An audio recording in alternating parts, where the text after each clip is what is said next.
to your question.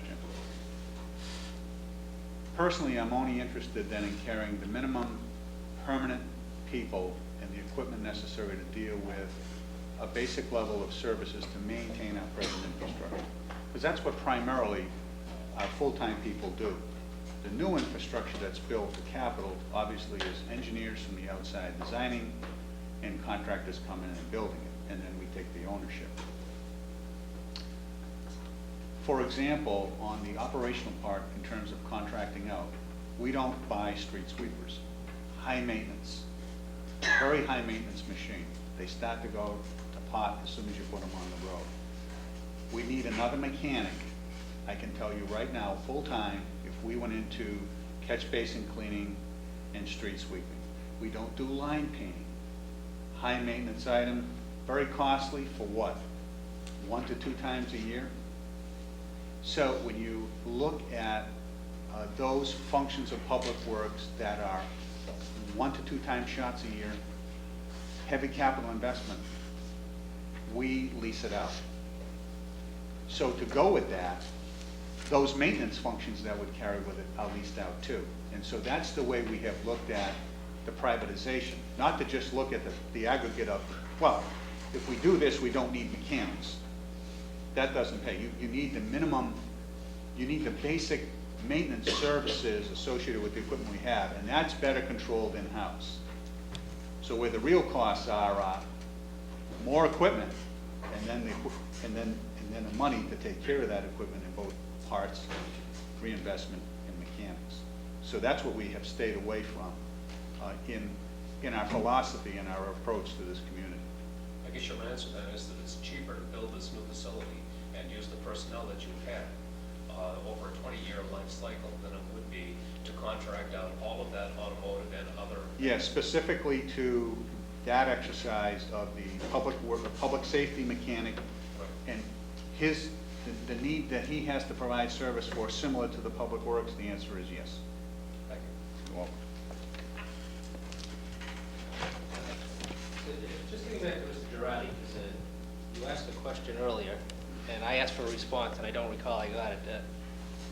Whole package versus piecemeal approach. Yes, on F.U.M.P. I was wondering if it was going to be packaged up and voted on as a single vote for F.U.M.P. or not, you know, yes The and no. vote does not yet determine whether or not it's going to be an entire package or I think the or a people, piecemeal approach. I think the people would like an individual to vote on, even though it's a complicated ballot. I think they would like the opportunity to vote for a school or for a police station and maybe not for other things or vice versa or whatever. I think the people should have that opportunity. One of the other concerns that we have to consider, F.U.M.P. and other people here, is if we're projecting costs of certain projects 3 and 4 years out on an override budget, an override proposal, debt exclusion proposal, you know, then how realistic is the number? We feel the numbers we have right now for this given date are pretty good, based upon the information we have.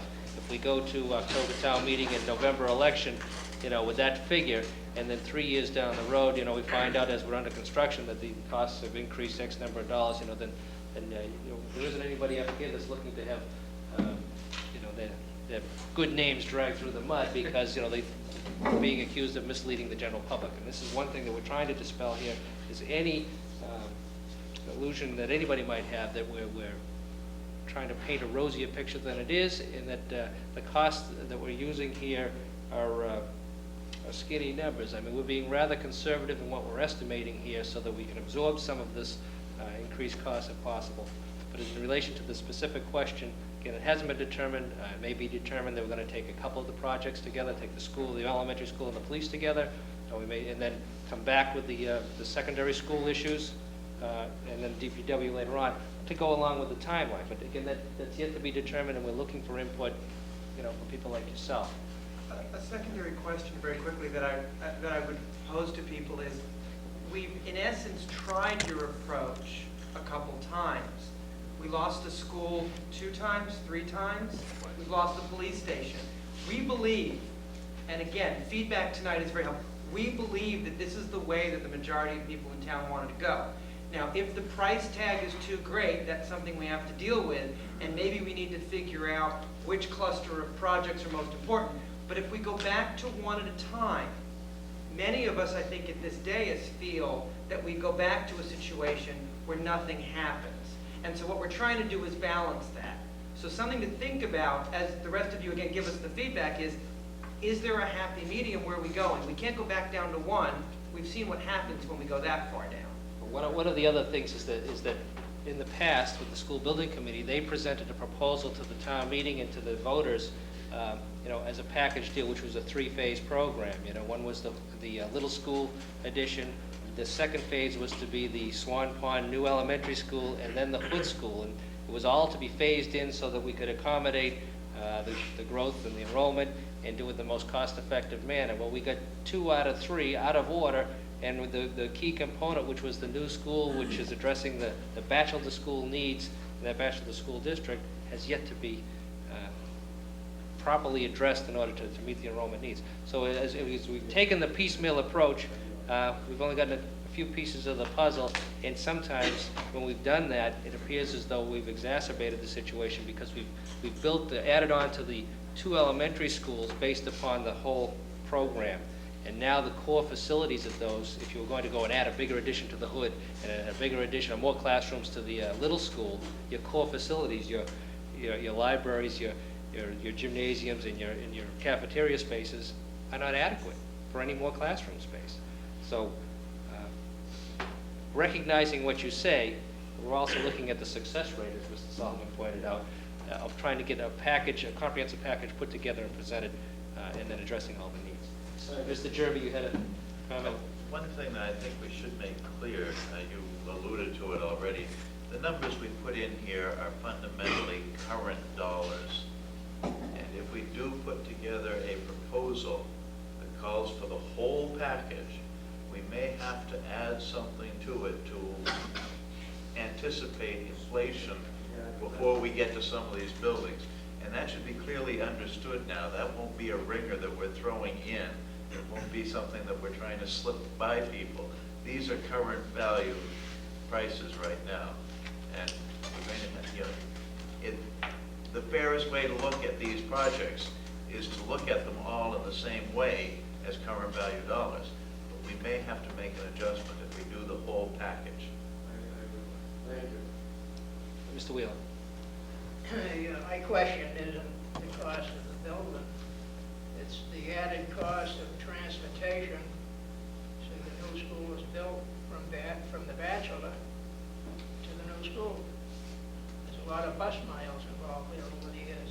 Actually, I think if you look at it, probably most of the new growth in the town and the bachelor school district is over on that side of town, and that school would actually be closer as far as the transportation costs, and maybe you can cut it a little bit as far as the number of miles traveled. There's been a study done on it, you know. The new site is more central to the district, so that there would be more people who would be within walking distance. It would not cost any more for busing.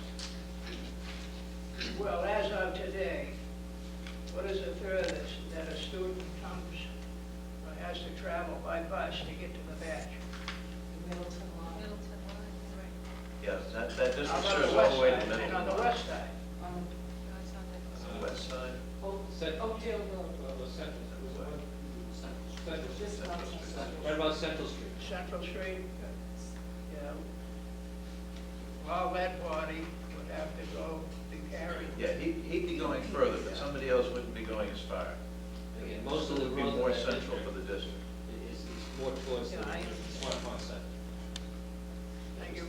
Mr. Simons. Yeah, Steve, as a way to kind of facilitate public input, as best as you can guess as we go through the summer, when do you see some of these decisions being made? For example, what is the actual ballot question going to look like? Is there any softness to the numbers that we're hearing? Is there anything still yet to be Determination of those types of still yet to be questions have determined? made by August, as far as what is going to be on the, I guess more of what's being driven is the November ballot. We have deadlines as to what, the deadlines being driven by the state, the Secretary of State's office as far as any ballot questions which are going to be on there. That has to be determined by August. Our general filing deadline for October town meeting is also August, but again, the board has some flexibility in relation to the actual verbiage. I think it doesn't go to print until, early September. So we're looking at So August. basically see June and July as a June, period to. June and July is the Yeah, period get for some input. public input and also additional education in relation to what's being proposed will be done by this group of people and hopefully some other people through different formats and forums held throughout the community over the next couple of months. Stingman? I just had a question in regard to, or actually a statement. A number of people that I've spoken to about the school, the new school, the response is usually from most of the people that are not for the new school, is that they haven't heard enough in regard to a solution of why can't we move the batch kids to the middle school kids to the high school and build a big high school with, state-of-the-art facilities like, for swim team and all that sort of thing that kids can get scholarships for, and that the whole town can get really behind. And that's been the response that I found, is that people ask me, why don't we do that? The only thing that I know after speaking with some of you is that we just don't really have a location for that type of a high school here, but I think, it might help if we hear more of why some other solutions were not chosen. Mr. German. Toss out some of the factors involved. One is that a new state-of-the-art high school would cost on the order of $30 million. $50 million. $50 million. North Andover's new school is $58 million for a high school. Secondly, there is a site issue. Thirdly, our high school right now is a very good building. It was renovated just 10, 12 years ago. It's too small at this point, particularly the cafeteria, so it needs some additions.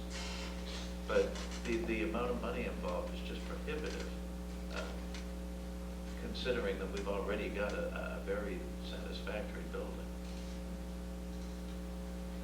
And no site. You would also, if you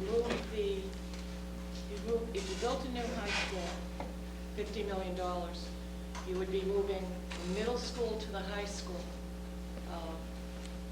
You would still need to do some work at the high school to accommodate that. But you would also you'd be moving an elementary school into this facility. You would still have to do work to this facility. It would still need to be renovated. It hasn't, except for some roof issues, has not been touched since it opened in 1966. This school was not built as an elementary school. You would be doing possibly, you'd be doing different renovations to this building to accommodate it as an elementary school. There are not, I don't believe off the top of my head, large enough rooms in this building to accommodate kindergartens, pre-kindergartens, some of this, This one's big enough. this is, yeah, close, except for the stairs. You have a whole new set of issues. When the school building committee, the elementary school building committee was first put together in '95, all of these issues were looked at very, very carefully. The elementary needs, and all of those questions were asked at that point, and I know that, we have to keep reiterating a lot of this. There's so many new people. Absolutely. That, And we can't just say, well, we said it 4 or 5 years ago. It needs to be, so again, all of the reasons why the Murphy Center is prohibitive to become another elementary school. And, all of those things that people forget, that there were 4 elementary schools in this town until 1980. And talk about operating costs, 4 principals instead of 3, on and on and on. But the cost of building a new high school, all we have to do is look at North Andover. Ms. Hartwell? Yes, I just had a question that's sort of related to what you just mentioned about just the, my concern right away in hearing about the F.U.M.P's original plan was you've got an influx of